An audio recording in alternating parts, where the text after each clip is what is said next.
ongitorriak saio berri batera, gaur ekainak 5, osteguna elkarrizketa bakarra izango dugu.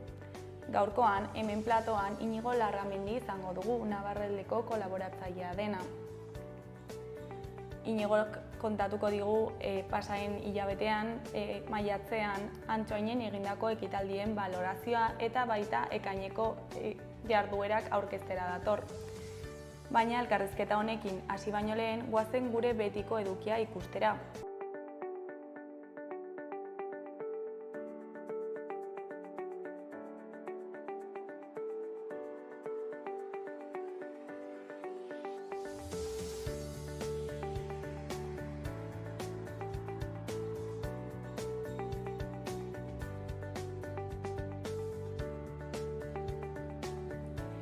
Goazen orain gaurko efemerideak ikustera. Gaurko egun batean, 1189ko ekainaren 5ean, Gasteizko setioa hasi zuten gaztelarrek. 9 hilabetez eutsi zioten gasteiztarrek, urtarrilaren 25 arte. Antso 7. erregearen garaian, Nafarroako erresumaren mendebaldeko lurraldea konkistatzeko kanpainan zegoen armada gaztelarra. Erasoak iraun bitartean, hiribilduaren tenientea edo gazteluzaina Martin Txipia izan zen. Euskaldunek tinko eutsi zioten eta sarraski handia izan zen. Elikagaian eta uraren sarrera galarazten zutela ikusita, errenditu egin behar izan zuten azkenean Nafarrek. 100 urtarrilean, Gaztelako armadak Araba eta Gipuzkoa osorik zituen kontrolpean. Urte dezente geroago, 1975ko ekainaren 5ean, Gabriel Aresti idazlea hil zen, 51 urterekin.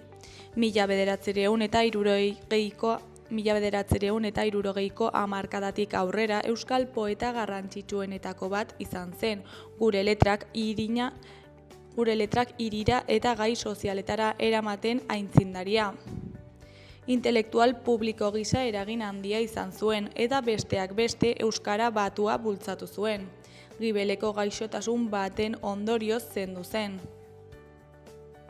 Egun berean baina 1989an, gizon bat tankeen kanboi baten aurrean jarri zen Beijingen, Txinan. Bezperan armadak bortizki hustu zuen Tiananmen plazan. Ustelkeria, inflazioa eta hainbat gehiegikerien aurka mobilizatuta zeuden ikasleak hilabete lehenagotik eta gose greban ari ziren ikasleak bertan. Manifestarien erresistentziak horrelako mugimendu bakezale urbanoi aurre egiteko prest ez zegoen armadaren bortxa eragin zuen. Hildako eta zauritu asko eragin zituzten. Tankea pertsonaren albotik igarotzen saiatu zen, baina erosketako poltsak eskubanatan etengabe beren bidean jarri zen eta kanboia geratu zen. Tankearen gainera igo soldaduei zerbait esan eta joan egin zen. Eta bukatzeko 1988ko ekainaren 5ean, ertzaintzak Ignasi Ziberio Lizartzarra hil zuen Gernikan tirokatuta. Etaren Bizkaia komandoaren aurkako operazio batean Pablo Picasso kaleko etxebizitza bat asaltoz hartu zuen poliziak.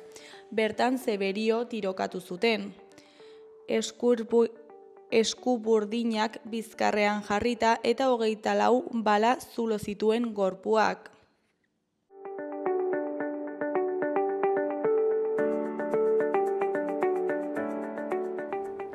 Gaurko, biharko eta asteburuko agenda errepasatuko dugu.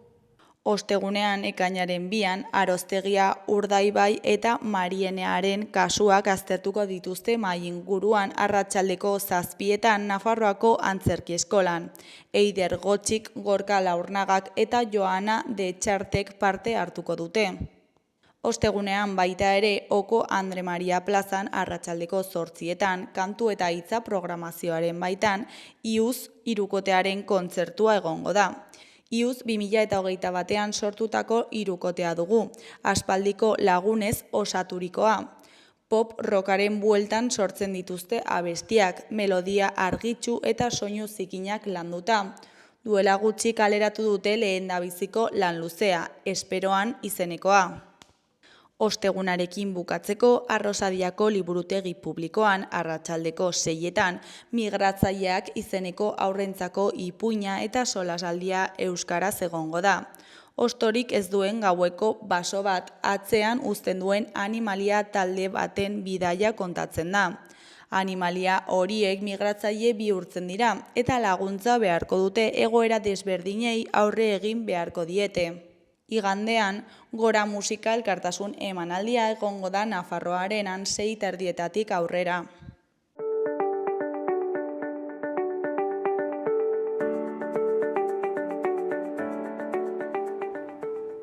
Ikus dezagun gaurko egunkarien azalek zer dioten. Diario de Noticiasen titular nagusian, Nafarroan organoak emateari esker 33 transplante egin daitezke aurten. Emaileen tasarik handiena duen bigarren erkidegoa da. 2025ean 30 izan baitziren eta 2024 osoan 51 izan ziren. Kunek Giltzurruneko 22 transplante, Gibeleko 9 eta Bihotzeko 2 egin ditu. 52 paziente interbentzio baterako itxaron zerrendan daude. Pertsona batek 8 bizitza salba ditzake gogoratu du Ateknak. Argazki nagusian Ane Sagüezabad alboan Angelaita eta Asun Amat dituela. Honen titularrean Ane Sagüez sortzaile eszenikoak ProArt saria jaso du. Beste argazkian Angel Cabanillas dugu, 19 urte ditu eta gaixotasun fisikoa dauka. Zuzenbidea ikasi nahi du. Honen hitzetan harro nago paura iritsi izanaz. Hori koloreko berrietan, alde batetik berako bizilagunak bizia salbatu dio haur bati hegazkin batean, bihotzeko masaje batekin. Beste alde batetik etako militante ohi batek eta filosofo batek erreparazioaz hitz egiten dute. Beheko berrietan, alde batetik Esiti enpresak 400 langilerekin 50 urte bete ditu aion. Beste alde batetik dagoeneko 24 dira Maristasen 108 boe eta LPE-ri uko egin dietenak. Eskuin goiko aldean 3 berri daude. Batetik aldamak istilu bat eragiten du Iturginaren agerraldian. Bestetik Irujok parke eolikoak berrindartzea eta birziklatzea 500 postu sortzea espero du. Jarraian Bikarlik hazkunde fase bati ekin dio ontain bidez erosi ondoren. Diario de Navarra egunkarian, titular nagusian, PSOEren higadurak gora egin du Leire Diez eta Aldamaren zuzeneko ikuskizunaren ostean. Sozialistak Iturginaren gandik aldentzen saiatzen dira partidutik atera dena. Feijóoren ustez gertakariak Sánchezen alderdiaren erorketa askea erakusten du. Eskuineko berrietan, batetik 52 pertsona organo transplante baten zain daude Nafarroan. Bestetik 9.700 ikaslek baino gehiagok ikasi nahi dute Nafarroako unibertsitate publikoan. Jarraian Esitik 400 langile baino gehiago dituen Aioko zakarrontziak 50 urte bete ditu. Goiko aldeko berrietan, alde batetik berako bizilaguna hegazkin batean haurtxo bat salbatu du. Beste alde batetik kroketa onena La Ideal Marekoa izan da. Azkenik Fernandez anaiak anaitasunako gauaren aurrean. Gararen titular nagusian Pradalesek industria krisia sustatzen duten politikei eusten die. Peio Otxandianok publikoa arlo pribatuaren gainetik jartzea defendatu zuen eta Imanol Pradalesek bere interbentzionismoa kritikatu zuen, akordiorik ezean ereduak kontrajartzeko balio izan zuen osoko bilkuran.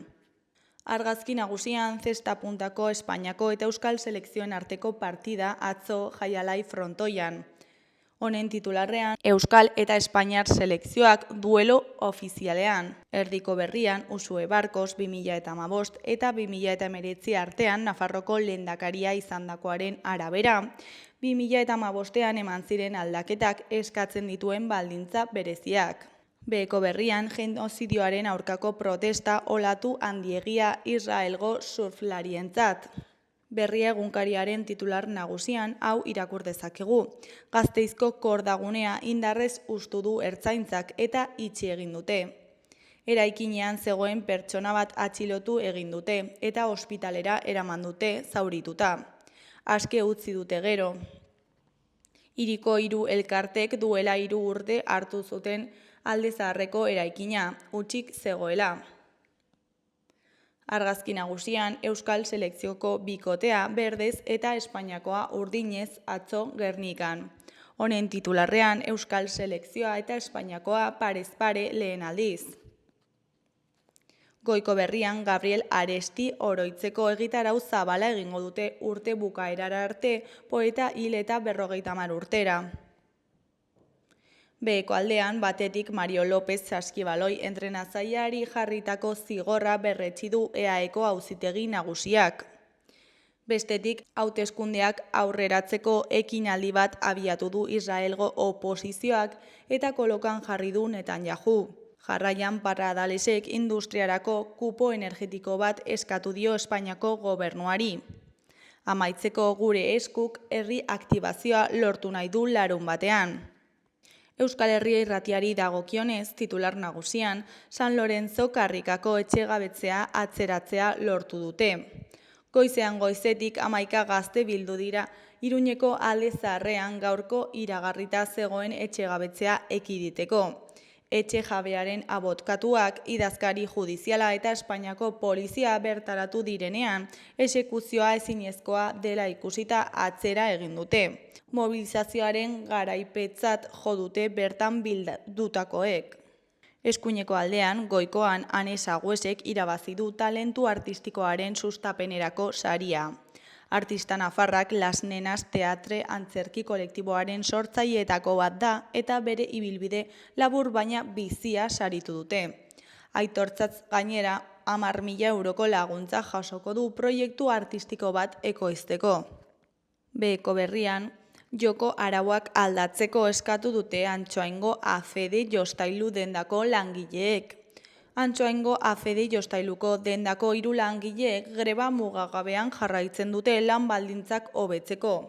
Lanbide arteko gutxieneko soldata kobratzen dute eta urtean 1900 ordu baino gehiago lan egiten dute. Jostailu eta jokoen azoka txiki bat irudikatu dute kalean, jokoaren arauak alda ditzagun lelopean. Ekintza horrekin jarrera aldatzeko eta negoziatzera esertzeko eskatzen diote enpresari. Ez ikusiarena egiteagatik ez baita arazoa desagertuko.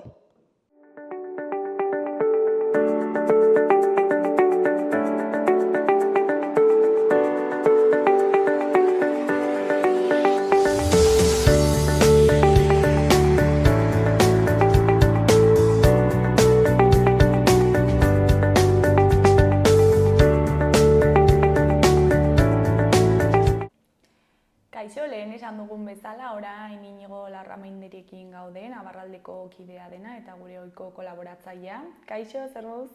Ongi, ongi, ja udaren zain gatzeko. Bai, hemen daukagu. Gainean daukagu bai, ja beroa eta, dagukiguna, ongi. Eta, orain uda hasteko ekaineko programazioarekin zatoz, ezta? Bai, hori da, peskate orain labean daukaguna saltzeko, hori da. Lehenik agian egin berri dugun azken ekimen bat esateko oso azkar bat komentatzeko. Eta, zuk esan bezala, gaur hor dagoen gauza bat Iruñan bertan, norbaitek nahi baldin badu azken momentuan jun esateko, eta gero batez ere, hemendik 2 asteburura daukaguna, hori da. Hiru kontu horiek komentatzen hori da. Eta, azken egin duzuen azkeneko gauza, Antsoainen izan zen, ezta? Horrekoan komentatu genuela. Eta, zer moduz? Ongi, kontu sumia zen, kontua da batez ere hori Antsoain hemen gertu zegoela eta komentatzeko, baina, ongi,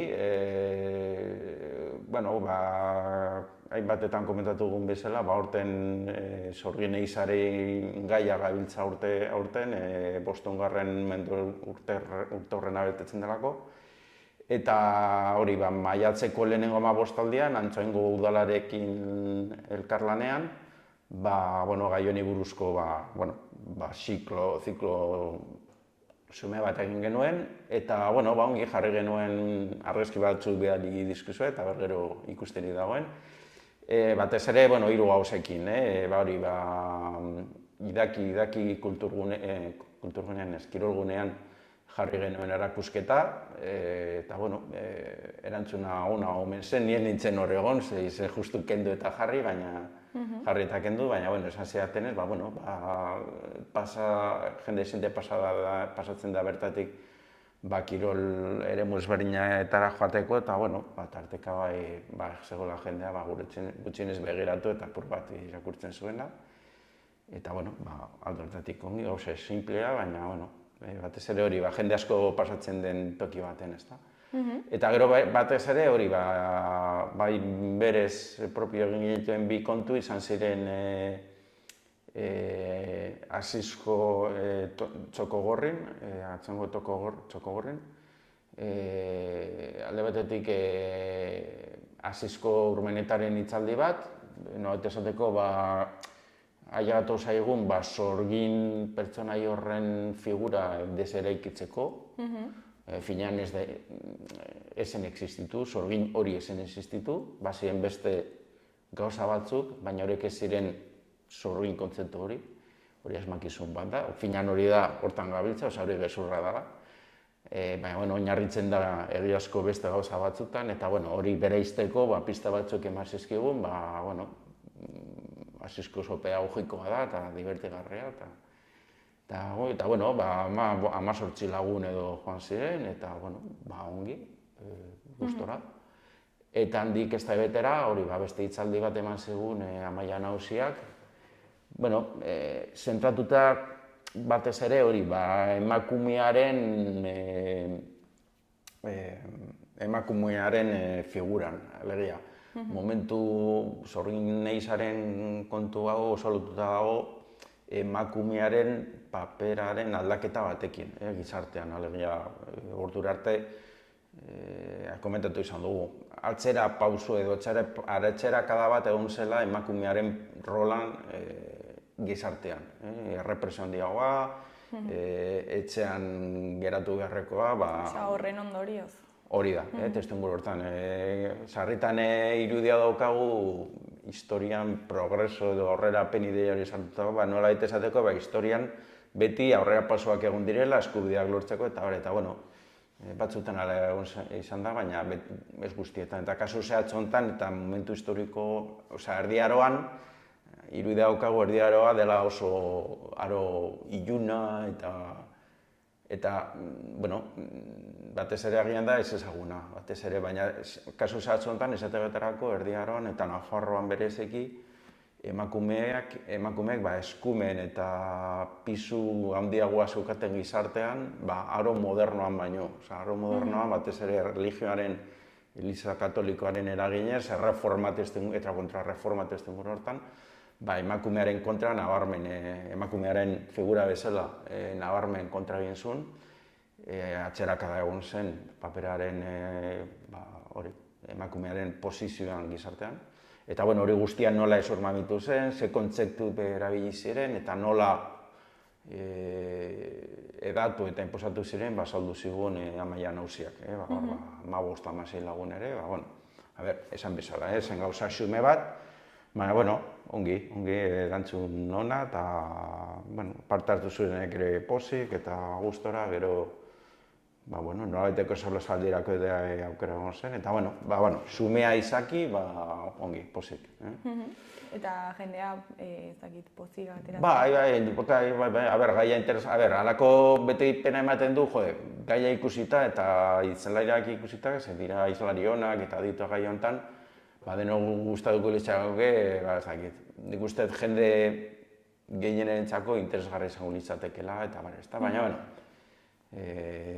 gaude momentuan eta jendeari gero eta gehiago gustatzen zaie formato hauetara hurbiltzen, hor badaukagu ere erronka bat. Baina, hala ere ongi egon zen, egia esan da, normalean halako ekimen mota hauetan, 15-20 lagunekin ongi egoten da normalean. Ez baldin bada islari superospetsu bat, edabideetan ikusgarritasun handia daukana eta hori, parametro horietan egoten dira, alde hortatik, pozik. Baina orain udasasoian kostatzen da gehiago, ez? Mila kontu daude. Baina hori urte osoan gertatzen da. Gainera Euskal Herrian, eta nila eskarmeto daukat horrekin, berdin dio noiz antolatzen duzun gauza bat, eta bereziki hau lan astean zen, baina batez ere asteburuetan oso zaila da, zer egitea asteburu honetan, eta ez agertzea, deialdi, ez dakizunako deialdi bat egon, edo jai bat, edo herri urratz, edo gure eskudagoren manifa, edo beste kontu bat manifa, edo festival, edo jaialdi bat ez dakit non, edo ez dakit zerritako jaiak, edo pintxopote dago, edo bintxo hemen esan dezaioen bezala. Beti dago zerbait.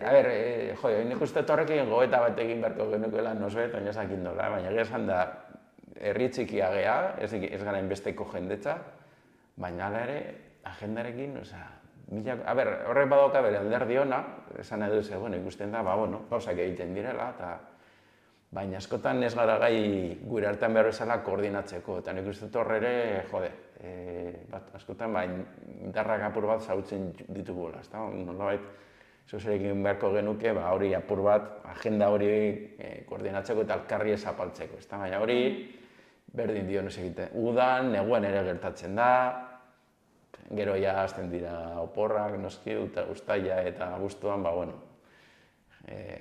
jendea eguraldion ateratzen dara, jendea joango da mendira edo hondartza. Ez dakizu, nola asmatzerik ez dagoen, baina, kasu zehatza honetan, posek, ezen gira kesatu.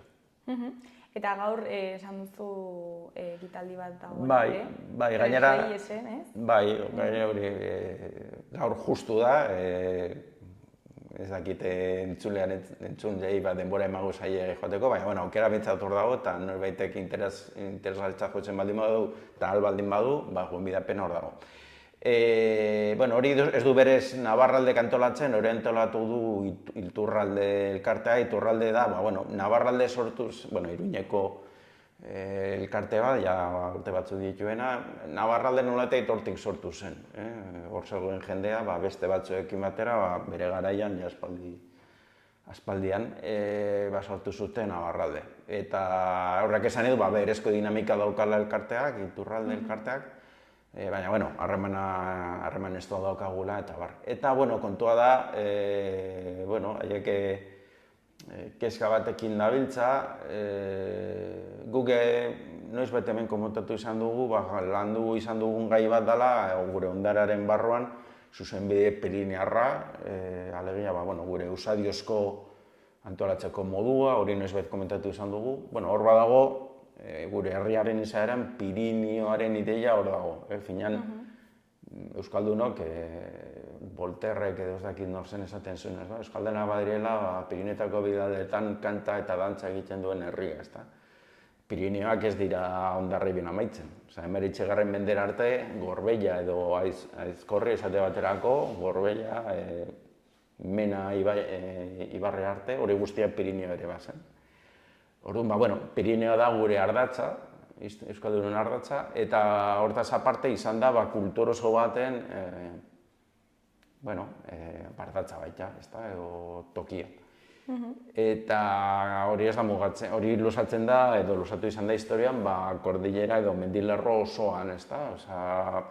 Aragoin esatea baterako, oraindik ere, herri landa bizitza eta herrietako bizitza, maldan bera dago dakigunez, baina mantentzen den leku horretan, bertan ere esate bateko badira gure foru edo gure komunala eta batzarrekin eta halako kulturarekin lotutako beste osagarri batzuk badira Pirinio osoan, Kataluniaraino. Kontua da, Espainia eta Frantzia hor indarre sartu dien heinean eta gure bizitza, gure lurraldea, gure dena antolatzen eta zatikatzen joan diren heinean, Pirinioaren ideia hori aitatu behar da disente epaldu dela, baina ez da erabat desagertu. Eta, haiek nahi zuten kezka daukate, pizkat ideia horri berpisteko edo nolabait heltzeko ideia horri. Haiek gainera horri, haiek kontra jartzen zuten, askotan aipatzen den, nola esaten zaio? Arko Atlantiko edo, Europako barne antolakuntzan hortan, biztanlego eta ekonomia aldetik, ardatz ezberdinak marrazten dira eskualde ezberdinen artean, ezta? Eta, politika mailan askotan aipatu izan da batez ere, arko atlantiko aipatzen zaion hori. Eta, hauek zuten kezkan ze hori, hor galtzen ari zela hori Pirineoaren ardatz hori, ezta? Eta hori zela gure ardatz historikoa edo gure esparru historikoa, Pirineoaren kontzeptu hori. Ez hainbeste geografikoki, baizik eta kulturalki, antolatzeko modua, zuzenbidea, hor badagoela mundu batzuek diote zibilizazio bat, ere Pirineetako zibilizazio bat bazela. Horiek nahi dute pizkat hori berreskuratu. Eta, ideia horrekin hori, gaur bertan, gaur ostegunean 7:00 Tres Reyes hotelean, aitan antolatu dute, 2 hitzaldi. Bata Xabier Irujorena, Nevadako Unibertsitateko errektorea, zuzendaria, ez dut izen buruz gogoratzen. Nevadako Unibertsitatean dabilen, Euskal Ikaskuntzetako Institutoan, eta... Ez du jartzen du Unibertsitatea Nevada? Nevadako, ez du karguza ez du gogoratzen, Nevadako Unibertsitatean, eta hor dagoen Euskal Ikaskuntzetako eremuan zuzendari, eta eta berak hitzengo du, foruei buruz, nik badakita berak izan zidan jaspaldea zebilela, foru ezberdinen familiak aztertuz, hori baita, historikoki Pirineoak batu edo harremanetan jarri zuen osagai bat, ezta? Eta, Pirineetako foruei edo foru familiei buruz arituko da. Eta gero, bigarren hitzaldia eman gendu Jaun Marreñe, bera uste Reuskoa dela, Kataluniarra, eta, hainbat urtez, bertako erakundeetan ibilitakoa, eta, bera komentatuko du, esan bezala, Pirineetako beste muturrean, hor Katalunia Andorra da, hor badago estatu bat, hasten dugu, baina hor Pirineetan badago estatu bat, eta estatu horre bere konstituzioan esate batero, baditu zuzenbe Pirinear horren osai batzuk, gordetzen ditu bere estataltasun horren barruan. Eta, bai Andorra eta Kataluniaren kasuen inguruko osnarketa botako du Jaun Marreñe. Pirineoaren ideia horren inguruan. Orduan, hori esan bezala behitzalde hori, gaur 7:00 Hotel Tres Reyesen, eta nahi duena hor dauka gonbidapena. Eta gero, goazia, hurrengo... Da berez, ekaineko programazioan daukagun, ekitaldi nagusian esateko. Hori izango da ekainaren 13 eta 14, ez asteburu honetan, baizik eta hurrengoan, eta ospatuko da hain zuzen ere Oñatin. Nafarroa garaian, oso urrun ere ez dago, aukera egongo dara joteko. Eta, izenburua da, Baskonia globalizazioan, Baskonia 21. mendean. Hori da, nik uste, dela oso ardatz garrantzitsua, eta agian orain arte gutxien landu duguna. Nik uste, gure lan esparroetan 3 eremu nagusiak behar ditugula, bata historia, hori begibistakoa da, eta hori da gehien bat landu duana. Bigarrena da ondarea, eta hor nik esango nuke batez ere landu ditugula orain arte, zuzenbide Pirinearra, 3 kongresu egin ditugu horrekin, eta baita ere urtero Iruñean urrean egiten dugun jardunaldia, ondarea eta Bolesaren ingurua, dela alde zaharrak, bideak, ondare industriala, hori guztia ondare da. Baina falta zitzaigun, eta ni ustez momentu honetan berezik garrantzitsua da, esan beste atzera begirakoa, baizik eta aurrera begirakoa. Hori da ona ekarri gaituena, eta ezagutu behar dugu, nondik gatozen, baina gero, nondik gatozen, nora joateko, eta hor...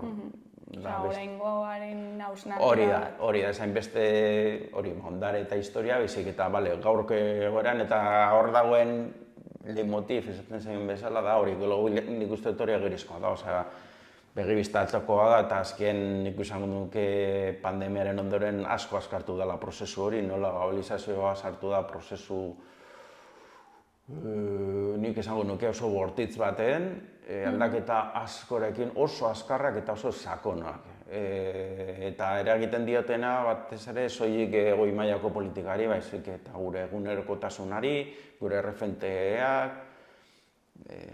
gure solasgaiak berak, aspaldinetan bakarrik hitz egiten dugu gai horietaz, eta hori, Trump eta Musk, eta Espainian ez daki zer gertatzen ez dakin horrekin, baina gurea desagertuta dago, gu Euskaldunon Osea, Euskal Nortasuna horrela...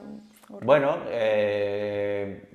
esan dezagun, nik uste begibistakoa dela, den hori mundu osoari ari zaigula eragiten globalizazioa, eta gurean nabarmerke, eta behar dugu nolabait horretara moldatu edo gure gainetik pasatuko doa, hori hala da, eta ikusten ari gara ja, eta bueno, kezka nik uste hori batzuek bentsok badaukagula, eta bueno, da horren inguruko gogoeta bat egiteko, eta kontua da gaiarekin lotuta, nolate esateko, bueno, normalean gai honi heldu izan diogula, orain arte oso ikuspuntu zehatzetik, historiarekin lotutakoak, lurraldetasuna ikusten dugu nahiko modu ertzian, gure gora definitzen dugu lurraldetasun zehatz batekin, baina orain lurraldetasuna aldatzen ari da, gizarte aldatzen ari da, ez da gian garrantzitsua mapa bat, baizik eta hiriak ari dira gaurko lurraldetasuna sortzen.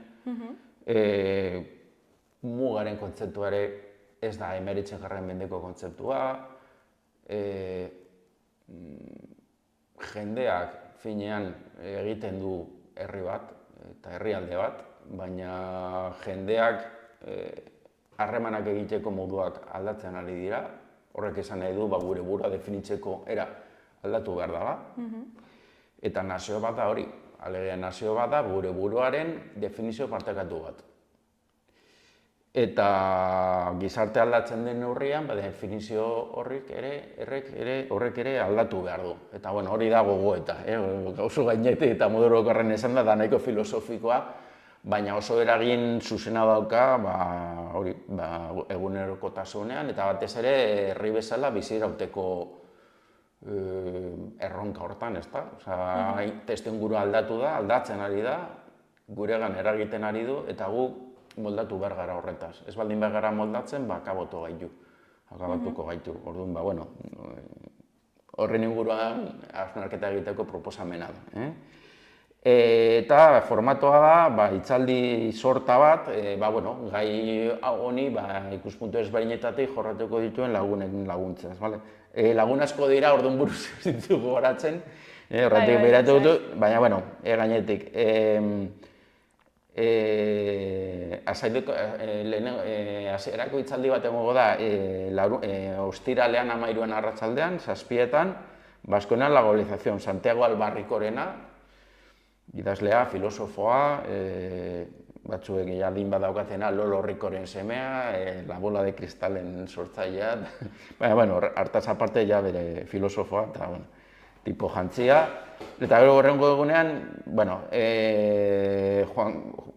oso azkarra epetuko ditute, Juan Carlos Longa soziologa, hori, hiriaren nola gaur gizarteak antolatzeko hiriak hartzen ari diren edo daukaten garrantziaz, nola hirietatik gure gizartea ja ez da herri mailako edo landa eremuko gizarte bat, hiritar gizartea da gurea, orduan ezinbestean hiriarengatik nekazaritxeko mundua, ohiko baserritarren mundu hori, ez dut esango desagertuta dagoenik, baina oso apal, eta ez da zenekoa, orduan beste definizio bat eman behar dugu egoera berri hortan.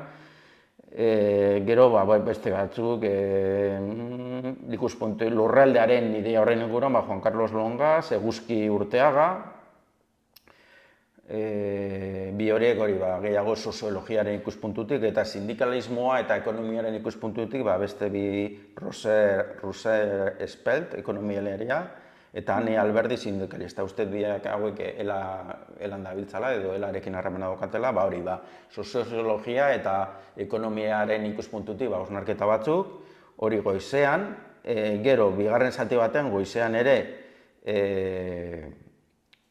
kultura, identitatea, ikuspuntu horretatik beste hausnarketa batzuk, hori egongo dira Carmelo Landa, batez ere Euskararen inguruan, Xabier Irujo, bai jorretuko apur bat historia, baina, historia gaur orainera nola ekarri, Xabier Irujo, lehenago ere komentatu duguna, eta Joseba Sarrenendia, idazla ezaguna ere, kultura oroar, antolatzeko moduak, horren inguruko hausnarketa bat. Eta gero amaitzeko, hirugarren parte baten hor, legea eta erakundetzearen aldetik gogoeta ere botako du Inigo Urrutia. Hau da abokatua eta Eusko Legebiltzarrean nola esaten zaio? Lan egiten du Eusko Legebiltzarren barruan, legediei antolakuntzaren legediaren inguruan, eta hori bera arituko da instituzionaltasunaz. Esan bezala, dena gaurko egoera hortan, aipatu dizudan, globalizazio egoera hortan nola gorkotu, eta bar. Eta bera amaitzeko egongo da inguru bat, guztia barkatu ez duten, hori larun batean 14. Inguru bat, etorkizuneko erronkak, esan dakoa. Burujabetza, immigrazioa, esan dut, gai hori guztiak hemen ditugu, guregan eragiten ditugu, eta horren gure turismoa, turismoaren papera hori ere beste polemika bada, argi dago horri guztiari heldu behar digula, eta hori, Xabier Barandiaran, Isabel Elizalde, Eneko Bidegain eta Elena Larralde. Hori saietu gera, gizonezkoak, emakumezkoak, iparraldeko lagunak Eguzki Urteaga, Eneko Bidegain edo Elena Larralde iparraldekoak dira, zente baterako. Oso gainetik, baina esan nik uste dela kontu interesgarria eta landu beharreko ardatz bat badala. Baskonia globalizazioan 20. mendea. Hori da ideia eta egitura. Debaldekoa da, eta informazio guztia zehazki non den, oinatik non den, eta izena doebaldekoa da, baina bai izena eman behar dela, behar bezala antolatzeko, hori guztia Navarraldeen guen borrealdean. Norberak edonor interesgarritza jotzen baldin badu, eta joaterik baldin badu oinatira. Eta epeak badakizkigu? Aurreko egunera arte, alde hortatik ez dago, alik eta lasterren antolakuntzarako, baina, ostiralean bertan, eta ziur naiz, bete alakoetan agertzen zaigu batzuk izenen gabe egunean berean. Inori ez diogu esango ez izarela sartu, baina kontua da, gauza berbezala egiteko, alden neurrian aurre ikusi behar dugula, parte hartzea, esate baterako hor banatzen dugulako liburuzka bat, informazio gehiagorekin, eta esku horri batekin, eta bar, hori aurre ikusteko behar dugu jakin gutxi gora bera zenbat etzango dien. Baina alde hartatik ez da arazoa, esan nahi dut. Hau hor bote prondan bota duena lasaiago ikusteko eta informazio zehatzak izena emateko eta hori guztia, hori Navarralderen web horreldean zar dadila, hor badago banner bat, eta hor dago beste guztia. Hor, esan dako, hilabete hontako ekintza... Egongo da horrekin batera, hori da Navarraldek antolatuko duen ekitaldi nagusia. Baina horren burua datorkit, Navarraldek ez du antolatzen, baina bai egongo garela, hor nolabait banatu beharko geha.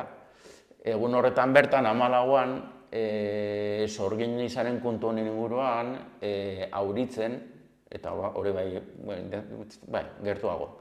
Auritzen bai egiten dela, gu auritzen gai honekin egingo dugu beste gauza bat abuztuan, komentatuko dugu.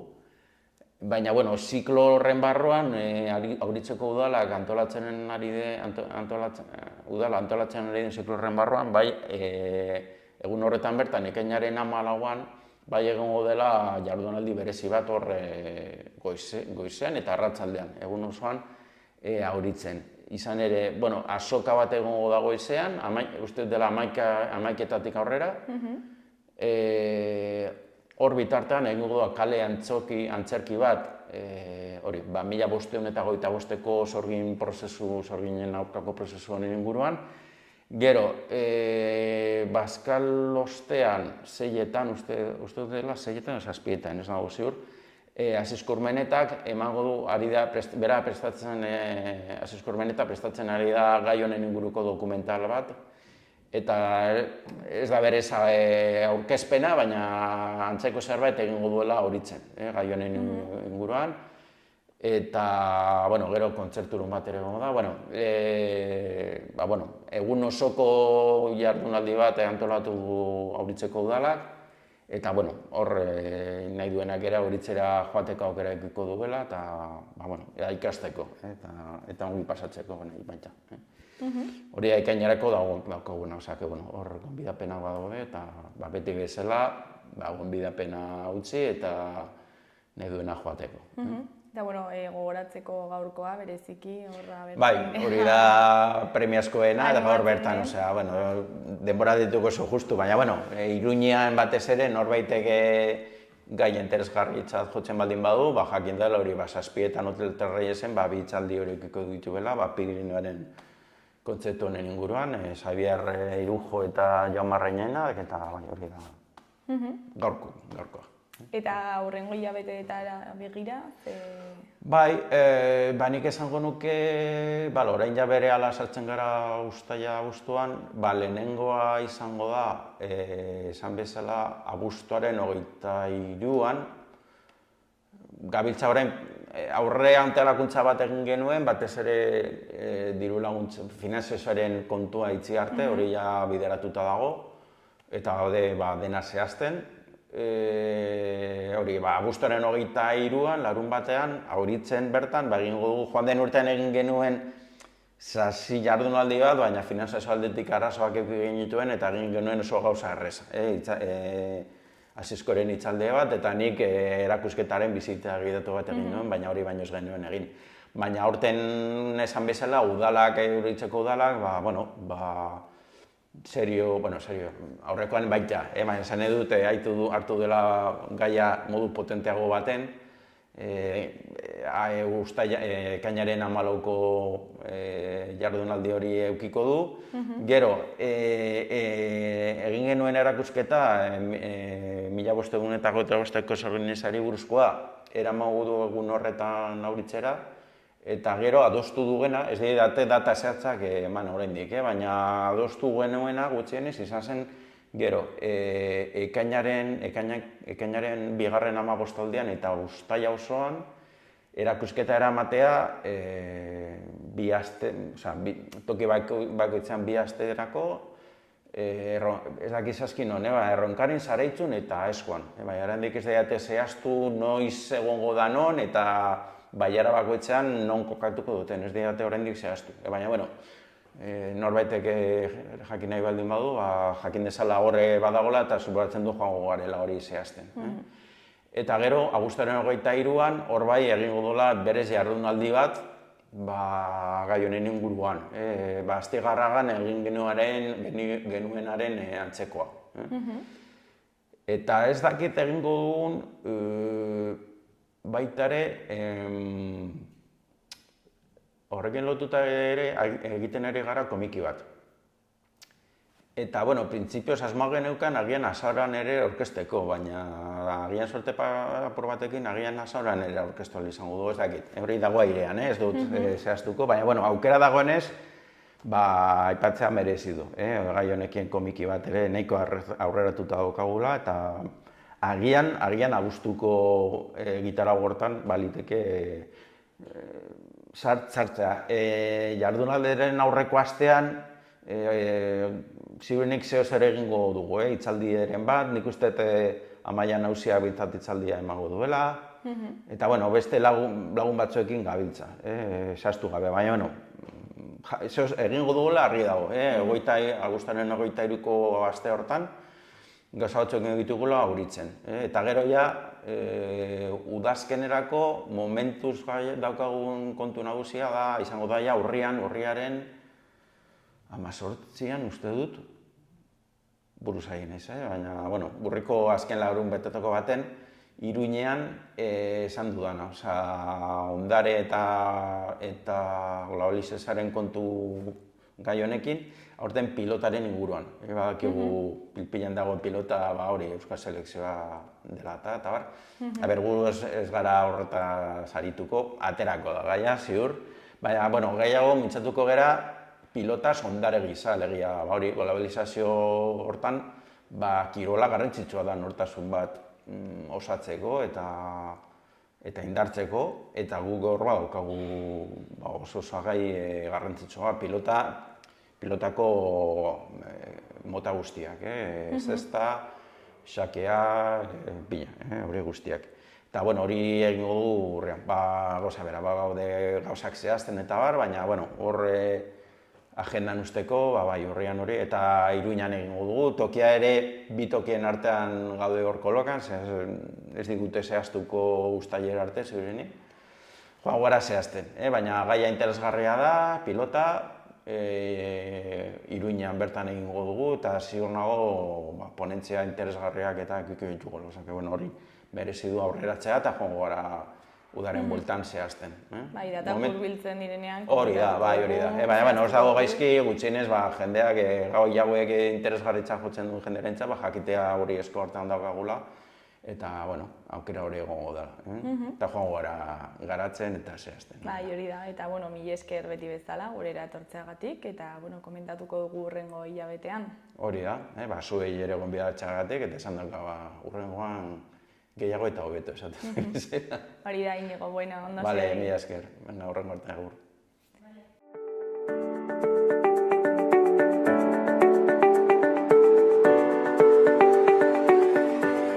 Gaurko eta biharko eguraldiaren iragarpena ikusiko dugu orain. Gaur, osteguna, giro atsegina espero dugu eta temperatura maksimoek gora egingo dute. Goizean zerua lainotuta egongo da, goi hodeiekin gehien bat, baina hodeiak gutxituz joango dira eta arratsalderako zerua ia oskarbi geratuko da. Goizean haizea ahul ibiliko da, hego ukituarekin, eta arratsaldean iparraldekoa nagusituko da. Temperatura maksimoak 25 gradu ingurura iritsiko dira, kostealdean izan ezik, bertan brisaren eraginez beherago geratuko dira.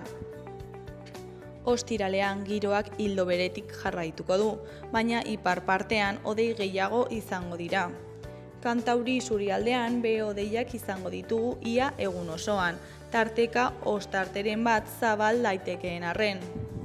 Hegoaldean argiago egongo da, baina arratsaldean hodeiak ugarituko dira, zaparrada bakaren bat baztertu gabe. Haizea ahul ibiliko da. Temperatura antzekoa edo apur bat baxuagoa izango da.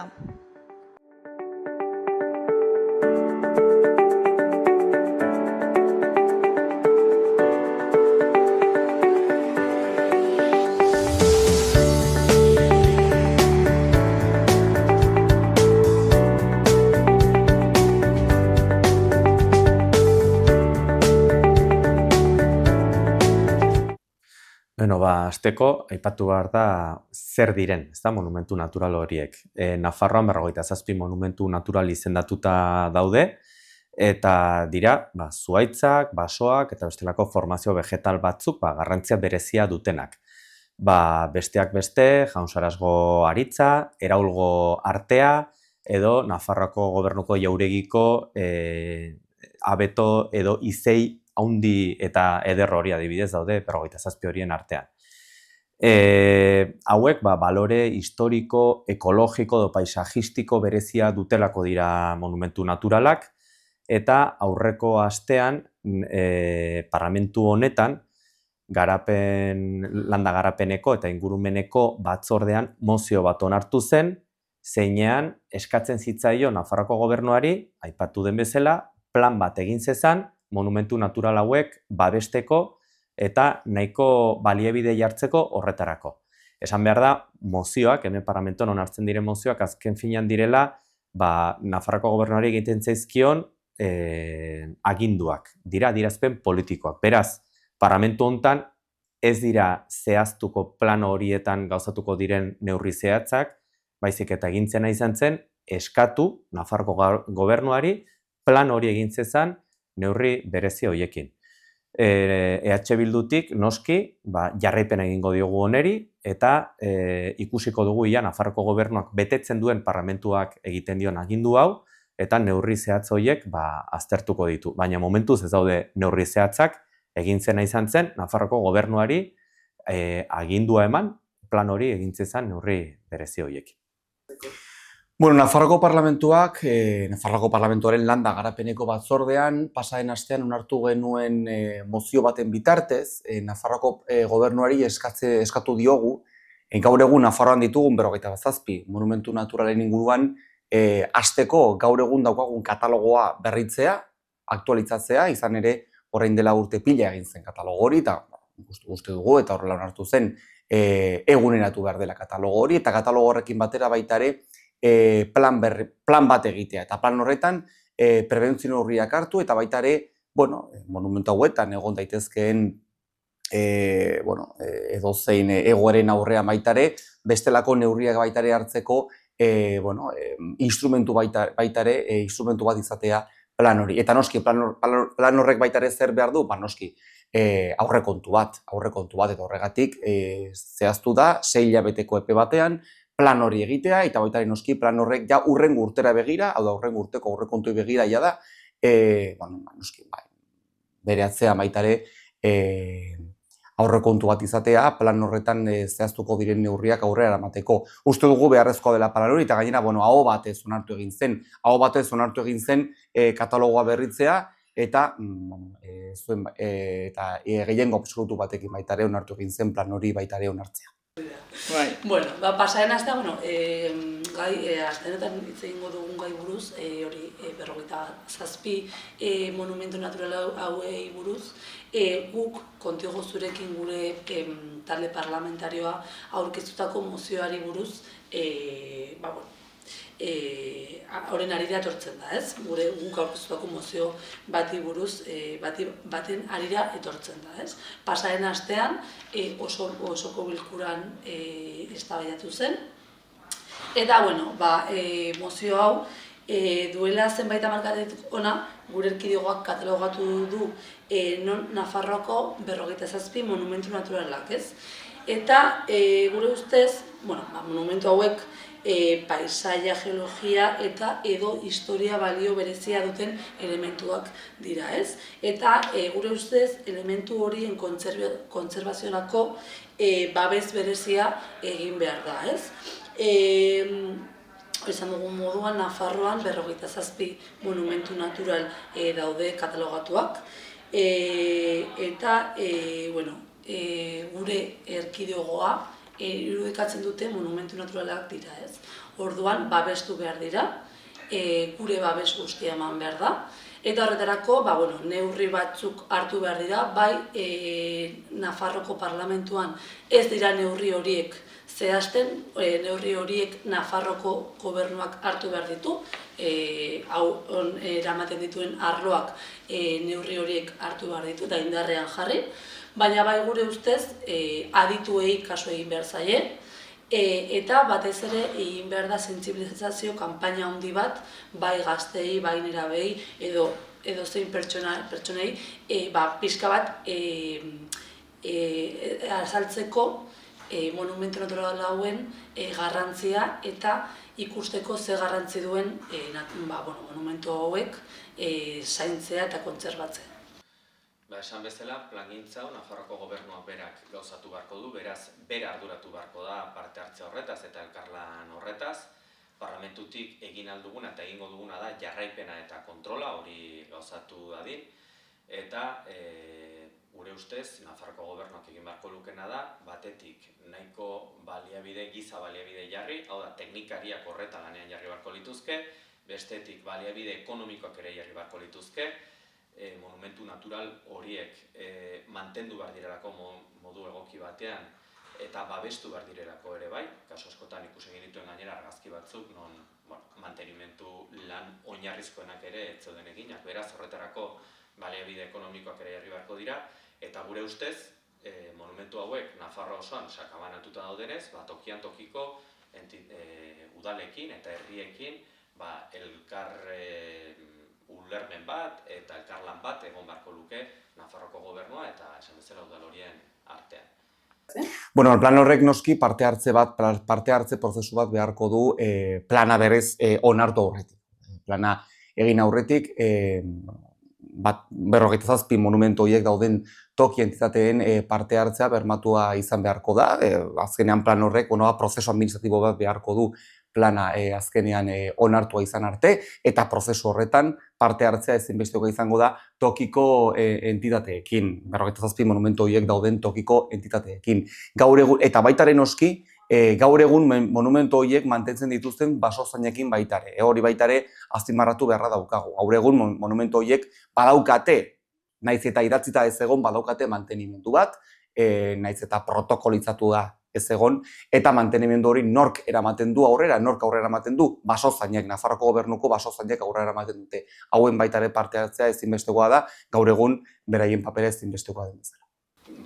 Divulgazioa ezinbestekoa da, ze monumentu natural hauek mantentzearekin bakarrik ez da nahikoa, beraz, Nafarroako gobernuak egin beharko duen plangintza horretan divulgazioa aintzat hartu beharko du, hori esaten zen ere, parlamentuan onartu genuen mozioan, izan ere, ezagutzera eman gabe, gutxi eginen da, ezta, monumentu horien alde. Emendakin batera aurkeztu zen, onartua izan zena, zeinean esaten zen Nafarroako gobernuak eskoletako bisitak antolatu beharko zituela, txikitatik monumentu horien ezagutza izateko eta divulgazio horretan laguntzeko. Guk eskatu genuena izan duzen, bisita horietan euskara ere kontutan hartzeko eta bisitak elebidunak gutxienez izateko, euskara ere presentzia izateko divulgazio horretan. Eta horrekin ere, guk eginen duguna da, dagokiguna dela jarraipena, eta ikusiko dugu Nafarroako gobernuak esandako guzti honekin betetzen duen eta agindu horri kasu eginez, men eginez, plangintza egoki bat gauzatzen duen. Mozioaren testuan azaltzen zen turismo departamentuarekin batera, monumentu hauen divulgazioa eta egin barko zela, eta gero baitare emendakin baten bitartez, onartu egin zen mozioan baitare txertatzea, ez bakarrik turismoaren bitartez, o turismoko departamentuaren bitartez, eta baitare hezkuntza departamentuaren bitartez baitare ikastetxeetan, Nafarroako ikastetxeetan, monumentu hauen inguruan informazioa helaraztea, eta baitare noski, txangoak eta bar baitare bultzatzea, monumentu hauen inguruan gure gaztek informazioa izateko. Gai librea aukeratu dut berriro ere Palestina.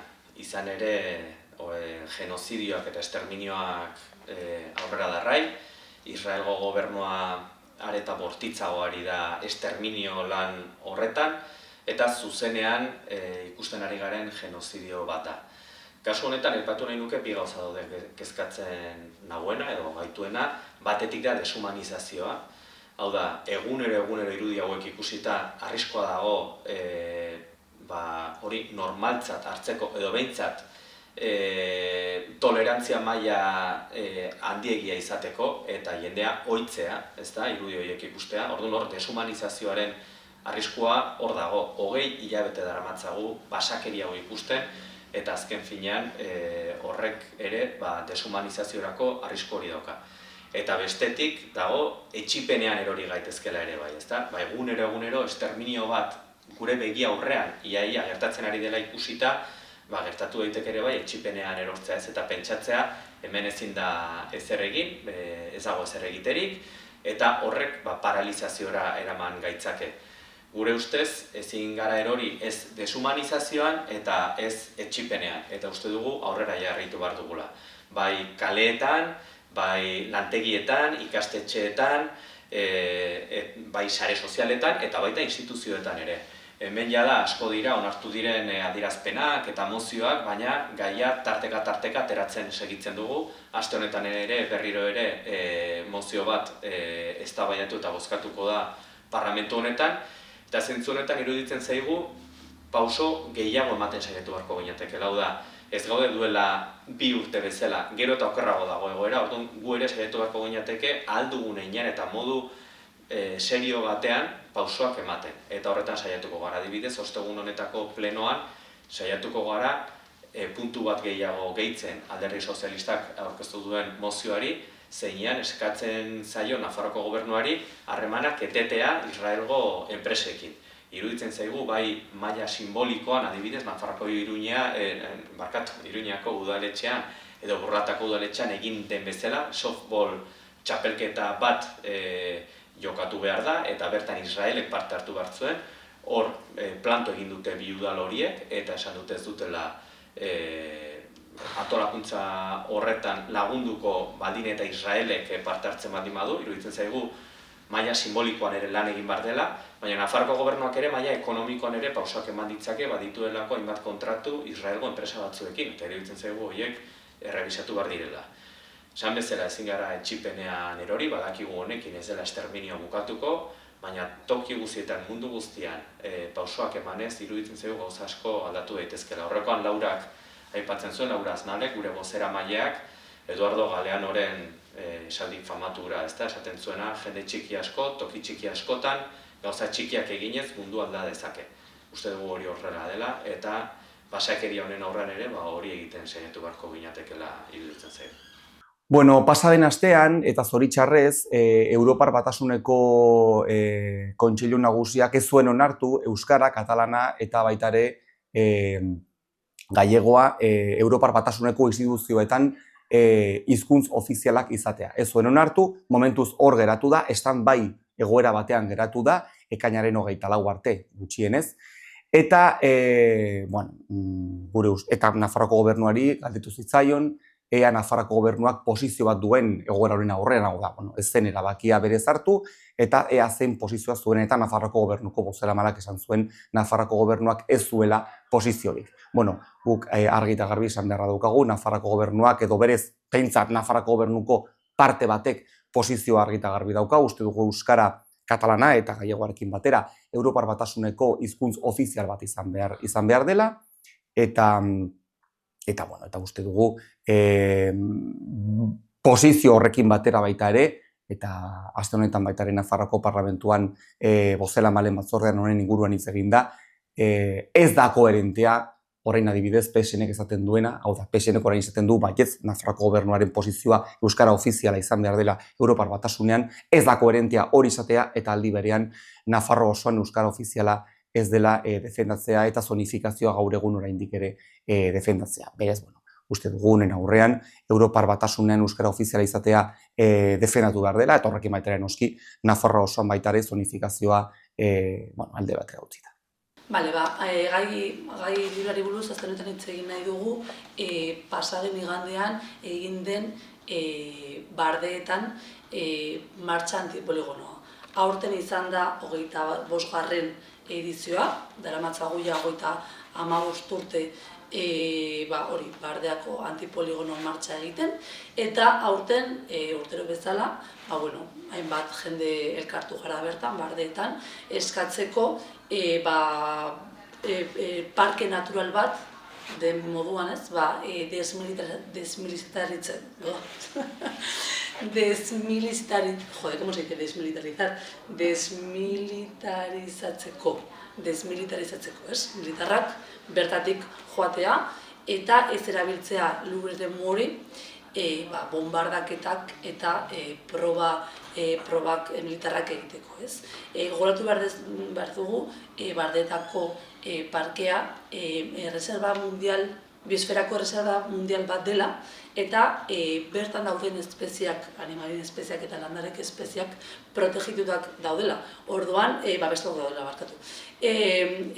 daudela. Eta horren arabera lurreren more babestu behar da. Orduan ez dugu ulertzen zergatik erabiltzen da parke hori militar probak egiteko.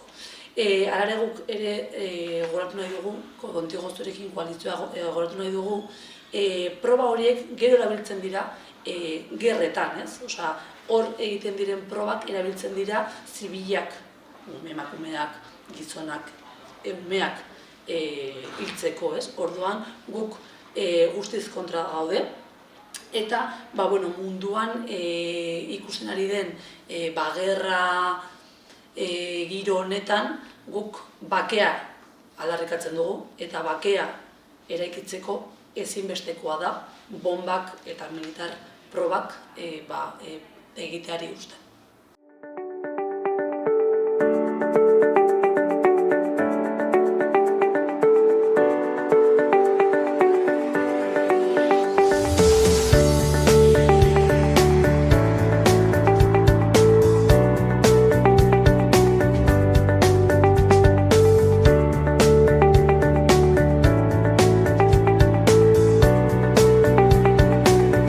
hau izan da dena, bihar itzuliko gara eduki eta elkarrizketa berriekin. Mil esker zuen arretagatik. Bihar arte, agur.